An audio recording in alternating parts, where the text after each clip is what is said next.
လက်တွန်းထွန်ခိုင်း NC+X အမှတ်တစိမ့်မှာခိုင်ခန့်သည်ကြာရှည်ခန့်သည်မြန်ဆန်သည်ကောင်းမွန်သောဂီယာအုံစနစ်ကြောင့်လုပ်ငန်းခွင်အတွင်းရေသွင်းမြင့်မားစွာနဲ့လွယ်ကူစွာထိန်းချုပ်မောင်းနိုင်ပြီဖြစ်သည်စင်းမြင့်နည်းပညာဖြင့်ထုတ်လုပ်ထားသောတန်ကြီးဖြင့်ပြုလုပ်ထားသည့်ထရာချန်တစိမ့်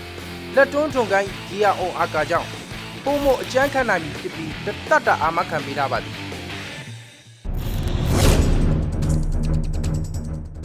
วันนี้เรามาทดสอบความแข็งแรงของเสื้อเกียร์นะครับรถไถนะครับตาช้างครับผมก็เราจะยกรถไถที่มีน้ำหนักอยู่ที่325กิโลกรัมนะครับสูงขึ้น3เมตรนะครับ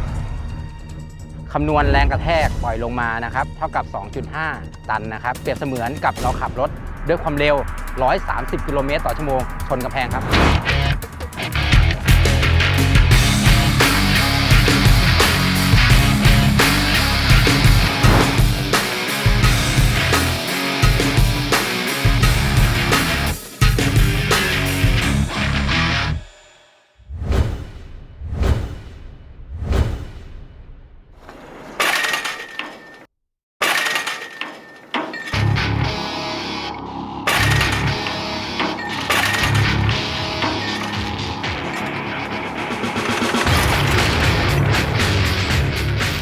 ထို့အဖြစ်ဂီယာအုံအာကာမှာထိခိုက်ပျက်စီးခြင်းမရှိဘဲမူလအတိုင်းလုပ်ငန်းလုပ်ဆောင်နိုင်ပြီဖြစ်ကြောင်းတွေ့ရပါပြီ။ထရာချန်အမှတ်တစိမ့်လက်တွန်းထွန်ခိုင်း NC+X ဂီယာအုံအာကာမှာတန်စီးဖြစ်ပြုလုပ်ကာကူပူတာမှတရားဝင်မှတ်ပုံတင်ထားပြီးအခြားတပ်များထက်ပိုကြာရှည်ခံကြမ်းခံသောကြောင့်ညီသည့်နေရာတွင်မဆိုလုပ်ငန်းကိုင်ရာတွင်မြန်ဆန်မှုရှိစေပါသည်။လက်တွန်းထွန်ခိုင်းအစစ်တို့ခွဲခြားနိုင်သောနည်းလမ်းများနံပါတ်1 NC+X ရေးထားသောစတစ်ကာနေရာတွင်ခွဲခြားနိုင်သည်။တစိမ့်လိုကိုတွင်စင်ပုံစံနှင့် T R A C